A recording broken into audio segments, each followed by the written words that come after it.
Jadi saya yang pertama, ini poin yang pertama. Saya kan tak pandai saya ceramah panjang lebar ke sana kemari. Ada orang yang bisa menyampaikan, semua disampaikannya. Dari mulai planet Mars sampai lapisan bumi ke-7 bisa dijelaskan. Saya selalunya pakai poin-poin. Poin 1, poin 2. Gunanya untuk adik-adik yang mahasiswa sekolah, jadi dia biasa menyimpulkan. Itu maka saya pakai poin 1, poin 2. Dan untuk intel supaya mudah buat laporan. Itu guna. Karena mereka kan pasti pulang tanya, siapa tadi yang menyampaikan? Abdul Somad. Apa aja kata dia? Poin yang pertama, poin kedua, poin ketiga. Kok begitu lengkap? Dia yang ngajari Pak. Mudah-mudahan dapat hidayah. Yang pertama adalah ketika kita mendapatkan ketenangan duduk dengan habaib, mendapatkan ketenangan duduk dengan ulama, mendapatkan ketenangan ketika mendengar maulid, berarti iman sedang bersemayam di dalam hati. Kata pepatah orang Melayu, Allah bisa karena awal-awal maulid mungkin risau. Apalah tak duduk-duduk ini? Selesai-selesai. Ini bisa diringkas apa tidak? Tapi kemudian setelah lama mulai merasa nikmat. Setelah lama ada keperluan, ada kebutuhan, mulai menjadi hajat, mulai rindu. Kalau tak bertemu dengan Habib, rindu. Betapa banyak jamaah yang saya jumpai di Palembang, di Aceh, di Makassar, di Banjarmasin. Ustadz, saya sebelum ketemu sama Ustadz ini sudah mimpi 2 kali Pak Ustadz. Alhamdulillah yang jumpa saya itu 3. Anak-anak, nenek-nenek sama laki-laki. Anak gadis belum ada lagi. Oleh sebab itu maka mata kita ini selalu ingin melihat danau, ingin melihat gunung puncak tinggi, ingin melihat pemandangan. Tapi kata Nabi SAW, ada yang lebih nikmat daripada itu apa? Memandang wajah ulama. Memandang. Saya bukan ulama. Jadi kalau antum melihat wajah saya risau, memang begitu normal. Karena saya bukan ulama. Cuman saya sering duduk-duduk sama ulama. Karena sering duduk-duduk sama ulama, disangka orang ulama. Disangka orang ulama itu bisa menular macam COVID. Tak bisa. Cuman karena sering saya duduk, disangka orang ulama juga. Padahal tidak. Sampai sekarang belum ada kartu Majelis Ulama Indonesia. Dai 200 Kemenak aja nggak masuk.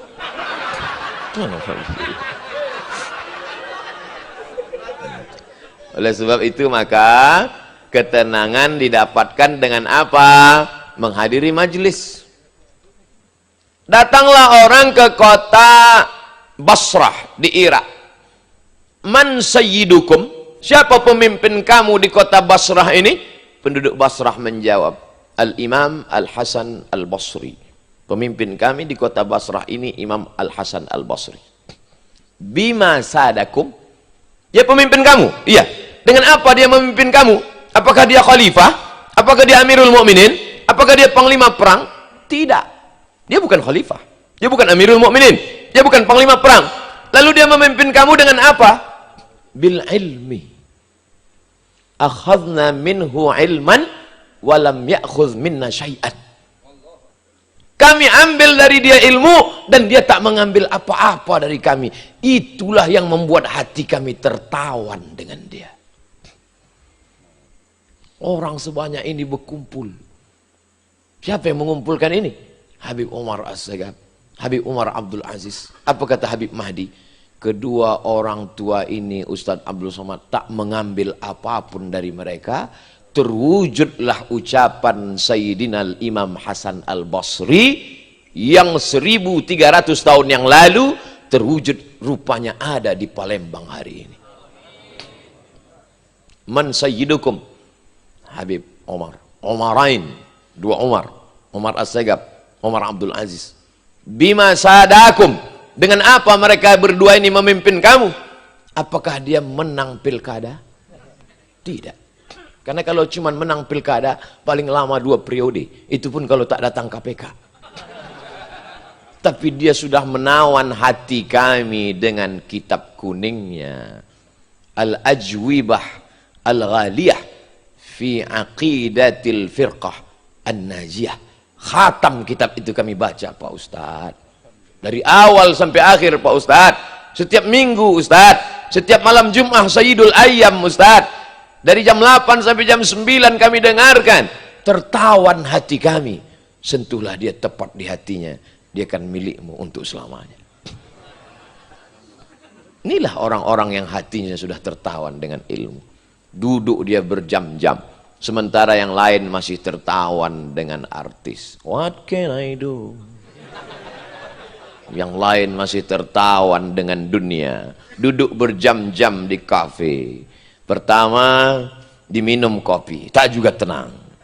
Mulai dicampur spiritus, mati. Apa yang mereka cari duduk di diskotik, di kafe, di night club itu? Satu, tenangan. Masuk ke dalam, dengar lagu pop, tak tenang. Agak kuat sedikit dangdut, makin tak tenang. Masuk lagu, makin tak tenang. Datang disc jockey, makin tak tenang. Dimakan pil anjing gila, baru agak tenang sedikit. Sakau, overdosis. Cuman 4 pilihannya Pak Ustadz. Bodoh, gila, mati, penjara. Kalau ada kawan sahabat kita yang kena begitu, kita selamatkan dengan membawanya ke majelis ketenangan ini. Saya nih Pak Ustadz mau pensiun, takut anak tak makan, takut tak ada gaji. Lalu saya belilah tanah, saya tanam sawit. Ditanam, dipupuk, dijaga 3 tahun berbuah pasir. Pas mau dipanen, datang, dipanen orang duluan. Pas ditanya, surat tanahnya punya saya, ente mau apa? Siang malam terbayang-bayang, makan tak kenyang, tidur tak lelap, jam 2 malam, mata berkudip-kudip. Kenapa tanam sawit, kenapa tanam sawit, kenapa beli tanah itu? Akhirnya tak tidur-tidur. Pergi saya ke psikiater Pak Ustadz. Dikasih obat sama psikiater.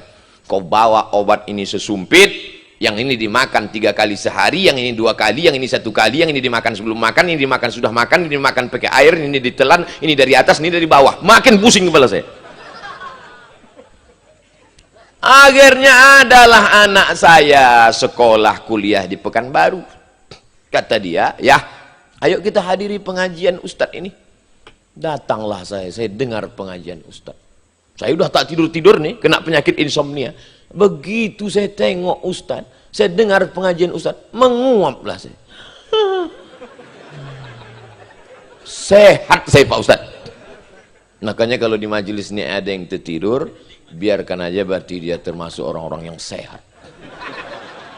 Berapa banyak orang jumpa psikiater, psikolog, tak bisa tidur karena risau.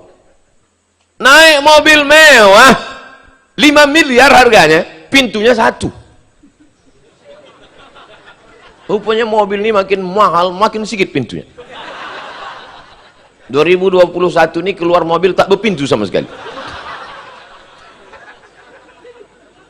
Mobil mahal, punya pesawat pribadi, jet pribadi, tak bisa tidur malam. Orang kita naik angkot kelewatan gang.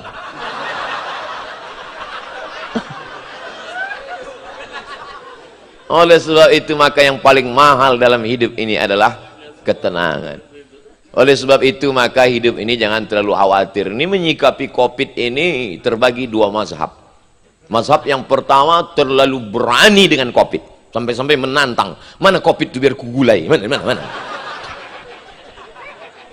Yang satu lagi pula terlalu takut dengan COVID, sampai empek-empek pun dicuci pakai hand sanitizer. Terlalu takut dengan COVID. Sedangkan kita ini bukan khawarij, bukan pula jabariyah, tapi kita ahlus sunnah wal jamaah. Ada namanya al-kasbu wal ikhtiar. Kita tetap ada usaha. Saya sebelum di sini tadi dikasih tak berapa kali cuci tangan. Cuci tangan.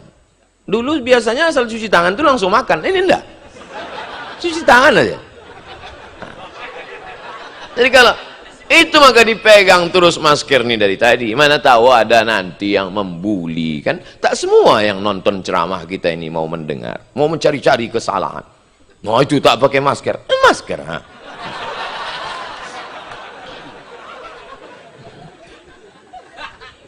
Oleh sebab itu maka ya, poin pertama yang ingin saya sampaikan adalah ketenangan. Hadir majelis ilmu, tenang. Mengenyangkan perut itu dengan materi. Materi itu benda, karena usus itu benda. Usus itu benda kan? Nampak dia kan? Yang namanya benda materi itu bisa dilihat dengan mata, bisa dipegang dengan tangan, bisa ditangkap dengan panca indera. Itulah usus. Maka yang materi ini ditenangkan juga dengan materi. Otak-otak. Cuko.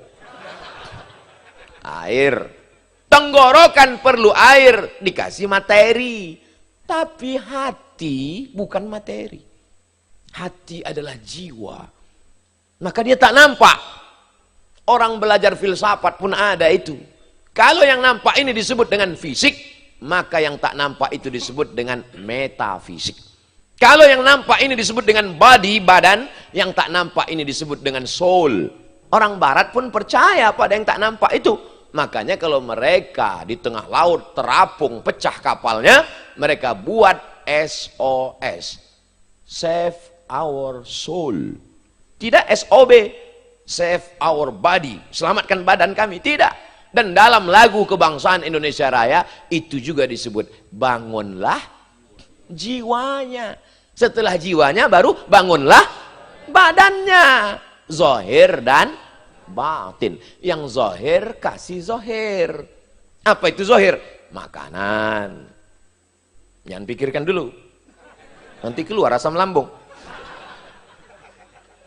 Yang batin, makanya kata Allah Ta'ala, فَلْيَعْبُدُوا رَبَّ هَذَا الْبَيْتِ. Banyak-banyaklah kau beribadah kepada Allah. Kalau kau banyak beribadah kepada Allah, dua-duanya kau dapat. Apa itu? Kalau perutmu lapar, أَطْعَمَهُمْ مِنْ جُوعٍ.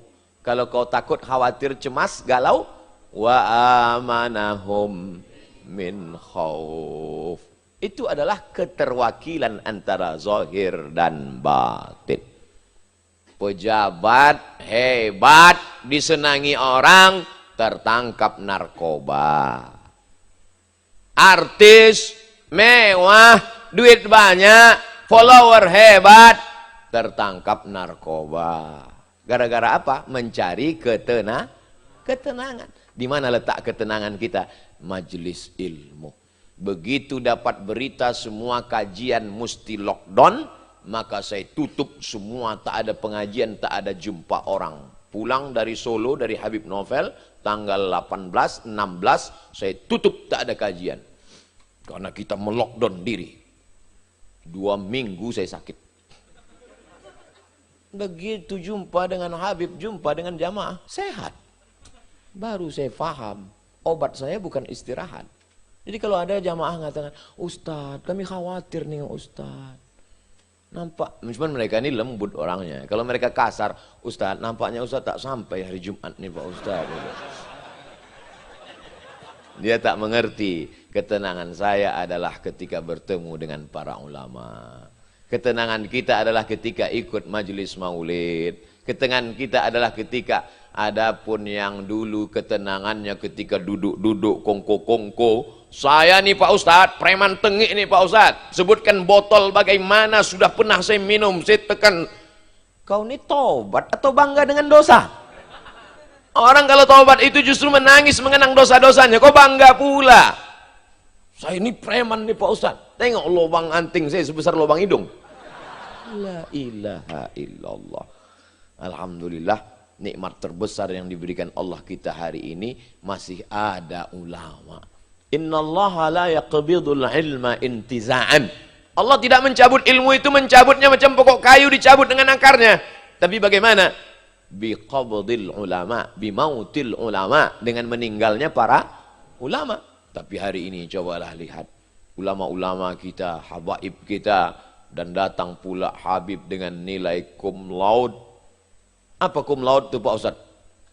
Tak ada hubungan sama laut. Nilai tertinggi, Mumtaz, excellent, dari Ahqaf University Yaman. Artinya apa? Tidak akan putus keilmuan di Palembang, Sumatera Selatan sampai hari kiamat insya Allah. Beruntung tak orang Palembang? Di Pulau Sumatera dari Aceh sampai Lampung, habaib paling banyak di Sumatera Selatan. Ziarah kubur paling besar, paling akbar, paling kubro di Sumatera Selatan. Majlis maulid paling ramai dalam pengajian di BKB, majlis ta'lim paling banyak khataman kitab di Sumatera Selatan. Jadi kalau ada orang Palembang nih masuk neraka, memang kata malaikat, kau kemana aja dulu? Hari ini kita sudah ramai apa belum? Tergantung kita membandingkannya dengan majelis mana. Jadi kalau ada orang Palembang yang belum ikut majelis maulid, belum mengaji, bukan salah mereka, tapi salah kita. Sekarang kita istirahat sejenak, karena berpindah ke maulid 40 malam, dan setelah itu habis maulid bangkit semangat baru, ajak kawan-kawan. Cuma dengan cara yang lembut. Saya tak ingin adik-adik pakai cara saya, tiba-tiba nanti datang ke warung kopi, ya ayyuhalladzina kafaru. Tentu tak begitu, lembut. Hai kawan-kawan, kalian mau masuk neraka ya? Udahlah, tinggalkanlah ketenangan dengan main ini lagi. Nanti kau kan mati juga. Allah, kau baru ikut pengajian 2 kali dengan Ustaz Somad, itu pun online, menceramahi pula, kata dia. Mudah-mudahan adik-adik semua istiqomah, insyaallah. Saya tak sanggup bicara, makanya dari tadi saya katakan adik-adik. Saya menganggap sedang berhadapan dengan adik-adik anak-anak muda. Kalau saya bayangkanlah wajah Habib, maka dari tadi tak ada saya nengok ke kiri. Hilang bahan ini semua. Oleh sebab itu, saya sedang merasa berdua dengan ini salah satu cara ceramah juga. Yang pertama, jangan ditengok mata jamaah itu. Jadi Ustadz waktu nengok kami, tak saya tengok matanya, keningnya tengok. Yang kedua, jangan bayangkan di situ ada alim ulama habaibnya, bayangkan. Bayangkan kita yang paling hebat di situ. Profesor Dr. Abdul Somad LC itu. Walaupun tak dipanggil malaikat. Itu mana tahu nanti adik-adik KKN kan, semester 6 KKN. Saya pernah tuh nengok adik-adik KKN, berdirilah dia. Assalamualaikum. Ini perlu waktu mau bangkit tuh, katakan semua ini Pak Kades, Pak Kadus, Pak RT, Pak Bupati, Pak Camat, Pak Gubernur, semua ini kalian manusia, keluar 2 kali dari lubang najis, dan kalian ini akan mati dimakan cacing tanah. Tapi jangan kuat-kuat dalam hati aja. Waktu mau bangkit. Dan yang paling penting minta kepada Allah, Rabbi syrahli sadri wa yassirli amri wahlul 'uqdatam min lisani yafqahu. Sallallahu ala Muhammad, sallallahu alaihi, sallallahu ala Muhammad, sallallahu alaihi wasallam. Ya Nabi salam alaika, ya Rasul, ya Habibi salam alaika, salawatullah alaika. Jadi begitu cara habaib ulama dulu untuk mengendorkan urat-urat yang tegang itu. Jadi begitu mereka mengkaji, qala fulan wa qala fulan wa qala fulan wa qala fulan wa qala fulan, udah hampir putus. Nah, lalu kemudian ada munsyid. Munsyid, maka munsyid pun membacalah. Qamarun, qamarun, qamarun sidnan nabi, qamarun. Karena di dalam nagam nada seni itu melembutkan hati, menenangkan jiwa. Begitu yang saya dengar dari para habaib. Jadi sebenarnya majelis-majelis pengajian yang keras-keras itu, yang kalau jumpa mukanya tak ada senyum, macam mau menerkam aja, macam singa nampak anak ayam, itu kalau dibawa dia pakai komarun agak 2 kali, lembut itu insyaallah. Saya ketemu berapa kali. Saya ucapkan salam, Assalamualaikum. Lain kawan. Jadi saya ditanya sama jamaah, Ustadz bagaimana cara membedakan jenggot jamaah tabligh sama jenggot salafi, kata dia. Lama saya berpikir, gimana caranya? Oh, dapat saya. Kalau kau nampak dia berjenggot, pas mau jumpa senyum, dikasihnya minyak wangi, siwak, itu tabligh. Tapi kalau berjenggot, nampak kau di muka ini, laisa minas sunnah. Itu perlu dibawa solawat agak 2-3 kali, lembut tuh insyaallah saya bilang. Saya jawaban tuh kadang-kadang muncul sendiri aja. Allah menolong, biar jangan nampak bodoh kali profesor tuh kan. Tadi saya mulai jam 9:30, saya yang sekarang jam 10:05. Poin pertama, ketenangan kita di majelis ilmu. Yang kedua, setelah kita duduk di majelis ilmu, barulah bisa kita bicara tentang persatuan umat. Gimana mau bicara persatuan umat yang satu di ujung kutub selatan, yang satu kutub utara? Tapi hari ini Masya Allah, ada Habib, ada ulama, ada tuan guru, ada maulana, ada ustadz-ustadz maspuroh, dari berbagai macam basic pendidikan. Ustadz Solhas dari Gontor, Ponorogo, pendidikan modern. Pakai jas, pakai dasi. Pergilah ke Gontor, pakai jas, pakai dasi. Tapi ada pula dari Temboro, pakai jubah, pakai sorban, bisa duduk satu majelis. Ustadz Somad pakai sarung, tapi kalian jangan khawatir, celana panjang tetap ada. Bisa duduk bersama. Yang menyatukan kita ini apa? Sayyidina wa maulana Muhammad sallallahu alaihi